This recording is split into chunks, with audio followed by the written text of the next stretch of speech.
Oke, kembali lagi dengan saya Andi Hermawan dari Wedding Press. Kali ini kita akan bahas tentang bagaimana cara untuk memanfaatkan ChatGPT dalam membantu kita dalam mendesain tampilan website. Salah satunya adalah contoh di bagian tampilan website ini, ya, di mana kita menggunakan widget slide. Dan widget slide ini ketika kita tampilkan di bagian masing-masing slide-nya itu menganimasikan pilihan khusus untuk judul, ya, description dan juga buttonnya itu secara bersama-sama, dan itu pengaturannya hanya di bagian pilihan satu option saja, yaitu content animation, dimana kalau kita pilih down dia akan muncul juga secara bersama-sama. Oke, dan di bagian sini kalau kita perhatikan dia hanya ada option untuk content animationnya seperti ini. Nah, gimana nanti kita bisa ngatur ya supaya pilihan dari masing-masing judulnya, description, dan juga button ini bisa muncul secara bergantian atau ada jedanya. Dan kita akan memanfaatkan ChatGPT khusus untuk pembuatan custom code CSS yang akan kita gunakan nantinya.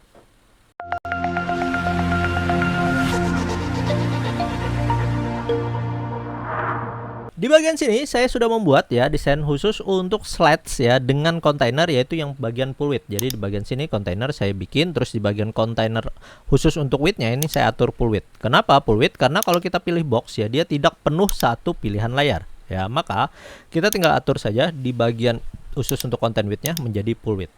Lalu di bagian widget slide-nya, nah jadi di bagian widget slide-nya ini ada 3 pilihan slide ya, di mana masing-masing 3 pilihan slide ini saya sudah atur bagian background-nya, terus kontennya. Jadi bagian sini ada judul, description, dan juga button-nya. Nah, lalu di bagian khusus untuk bagian style-nya ini juga bisa kita customize. Tapi di bagian background saja yang saya gunakan, yaitu khusus untuk efek canburn-nya supaya dia agak ngezoom ataupun zoom out. Jadi tinggal kita atur nanti ya, bisa disesuaikan. Terus bagian khusus untuk color overlay ya, supaya nanti dia tidak terlalu ibaratnya gelap ataupun nanti terlalu terang sehingga teksnya bisa terbaca. Dan di bagian ketiga, bagian slide ini kita juga bisa atur khusus untuk height-nya ya, supaya lebar dan tingginya. Nah, jadi bagian sini tingginya tadi 720, kita misalnya ganti jadi 960, ya udah dia penuh. Tapi kita coba gunakan yang 720 saja. Dan kembali ke bagian slider option ya, di bagian sini ya, kalau di awal tadi kita sudah jelaskan content animation-nya itu hanya yang bisa kita gunakan cuma satu pilihan. Jadi di bagian misalnya down, ya udah dia satu option dia akan memunculkan secara bersama-sama. Nah, sekarang kita akan gunakan yang up, tapi dia akan muncul nanti secara bergantian dengan kita bisa mengcustomize di bagian custom CSS. Oke, dan kenapa kita menggunakan custom CSS yang dari ChatGPT ya, bukan dari Elementor AI? Karena sebenarnya di bagian Elementor AI ini sudah ada, namun kita masih dibatasi dengan jumlah genre tertentu dan ini menggunakan kredit tertentu ya. Jadi di bagian sini karena saya masih atau khusus untuk generate dari code-nya ini sudah habis ya, jadi kreditnya udah habis, maka sebenarnya kita bisa beli nih, yaitu sekitar $3,99 ya, untuk jumlah kredit 24.000 ya, dimana kita bisa menggunakannya satu kredit untuk satu text prompt atau code prompt ya. Nah, kalau ChatGPT itu kita cukup sekali berlangganan ataupun yang free juga sudah bisa. Nah, jadi ini ada tampilan dari ChatGPT yang akan kita gunakan. Oke. Dan untuk penggunaan ChatGPT kita tidak langsung secara merta misalnya, oh hai Chat, ibaratnya kita mau edit web, tolong bantu ya, atau tolong buatkan. Nggak bisa seperti itu. Kita harus bangun personanya dulu, terus kita jelaskan apa kebutuhan kita dan lain sebagainya. Nah, sebagai contoh adalah yang seperti ini. Ini kita tampilannya ya, slide-nya. Nah, ini kan ada slide-nya ya. Nah, ini kita inspect elemen dulu bagian masing-masing objek ya atau widget yang mau kita edit. Contoh bagian sini kita ambil inspect. Nah, ini kalau kita klik kanan inspect, ini adalah Elementor slide heading ya, bagian sini tadi. Lalu kita lihat bagian sini ya, di bagian sini inspect, maka dia adalah Elementor slide description. Oke, lalu kalau kita lihat bagian sini, dia adalah Elementor button. Nah, jadi ada 3 nih tadi, Elementor slide heading ya, terus slide description, dan juga ada Elementor buttonnya. Nah, ini kita coba copy dulu ya, slide headingnya, klik kanan, copy. Nah, ini kita masukkan bagian sini. Lalu yang slide description-nya ya, kita copy bagian sini. Dan juga khusus untuk yang Elementor button slide-nya. Oke. Nah, jadi ada 3 pilihan ya. Di bagian sini harusnya Elementor slide button. Nah, oke. Nah, jadi ketiga slide ini ya, ketiga class ini yang akan berpengaruh di bagian widget slide-nya. Oke, nah sekarang kita kembali ke ChatGPT. Nah, kita bangun dulu personanya dulu. Dia nanti mau jadi apa? Ya, contoh misalnya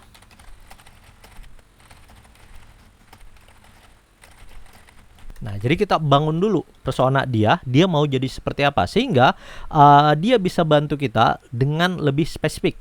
Oke. Nah, sekarang kalau dia udah bisa ya, dia akan meminta kita untuk memberitahu seperti apa yang bisa dia bentuk yang dia bisa bantu kepada kita. Nah, sekarang kita jelaskan lagi. Nah, kita copy bagian class-nya, lalu kita paste di bagian sini dan kita minta dia untuk memberikan animation. Ya, jadi di sini ada 3 class ya yang akan kita berikan animation dengan durasi animationnya itu adalah 0,5 second dan jedanya 0,6 dan di bagian situ yang akan kita gunakan adalah widget slides. Nah, kalau sudah di bagian sini coba kita enter, si ChatGPT dia akan memberikan ya code khusus yang bisa kita tambahkan. Oke, nah dia akan memberikan jenis efek pad in ya. Jadi kalau kita perhatikan di bagian sini jenis efek pad in-nya dan di bagian sini ada penjelasannya. Nah, ini kita copy saja code-nya. Oke, lalu kita kembali ke bagian khusus untuk slide-nya. Nah, di bagian sini advance di bagian custom CSS ini kita paste. Oke, nah dia akan muncul nih. Nah, ya, jadi efek pad in ya kalau kita perhatikan di bagian sini. Oke, misalnya kita mau nambahin nih animationnya. Nah, jadi di bagian sini animation khusus untuk description-nya. Misalnya kita kasih lama 1,5 ya. Nah, ini kalau kita lihat muncul dulu di bagian awal, tunggu jedanya baru ini. Nah, ini kita kasih juga agak lama 1 ya. Di bagian sini kita kasih 2 misalnya. 2,5 ya animation delay-nya. Nah, ini kita bisa atur nih di bagian sini masing-masing untuk duration-nya ya, lama terus tunggu lama. Nah, jadi di bagian situ ya, si ChatGPT sudah bisa membantu kita dalam pembuatan website khusus untuk desain dengan page buildernya Elementor, sehingga website undangan yang kita buat ini tentunya akan jadi jauh lebih menarik. Nah, ini misalnya terlalu lama lah tadi lah ya, sekitar sini 0,5, ini jedanya sekitar 1 saja.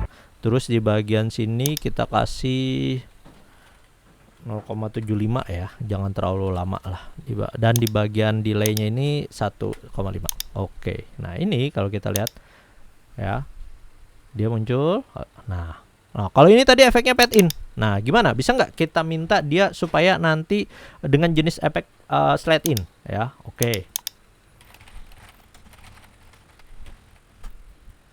Nah, jadi dia akan rubah nih jenis efeknya, animationnya pad in menjadi slide in. Ini keyframe-nya. Oke, coba kita copy code dan kita lihat bagian sini, kita paste. Nah, ya. Oke, nah, tapi dia masuknya dari sebelah kiri. Ya, coba kita muncul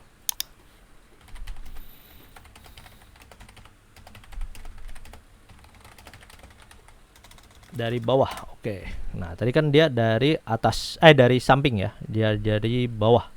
Nah, sekarang kita tinggal rubah aja nih nanti dari kode yang dia berikan. Oke. Nah, udah dapat code-nya, kita coba copy code. Nah, kita kembali ke bagian sini dan kita paste. Kita lihat muncul. Iya. Nah, jadi Anda tinggal atur aja lagi dan minta si ChatGPT-nya supaya dia memberikan code yang sesuai dengan Anda. Yang terpenting Anda sudah tahu nih bagian mana yang memang mau dianimasikan. Tadi kan kita sudah cari nih bagian Elementor slide heading, terus ada slide description-nya dan juga ada slide button-nya. Nah, dan class ini masing-masing dia akan berpengaruh nanti ke bagian ya efek animation yang dikasihnya. Jadi custom CSS ini akan membantu kita dalam mengcustomize desain website yang kita butuhkan selanjutnya. Ya, nah kita bisa manfaatkan nih. Misalnya Anda belum mengerti atau belum memahami coding, silakan manfaatkan dari ChatGPT yang bisa membantu Anda dalam pembuatan website undangan ini. Nah, jika ada pertanyaan lagi ya ataupun Anda yang sudah mencoba dalam pembuatan website dengan menggunakan ChatGPT, bisa nanti berikan ya komentar ataupun pendapat supaya kita bisa bahas lebih lanjut lagi dalam pembuatan website ke depannya. Oke? Silakan dicoba, semoga video bermanfaat. Saya Andi Hermawan dari Wedding Press.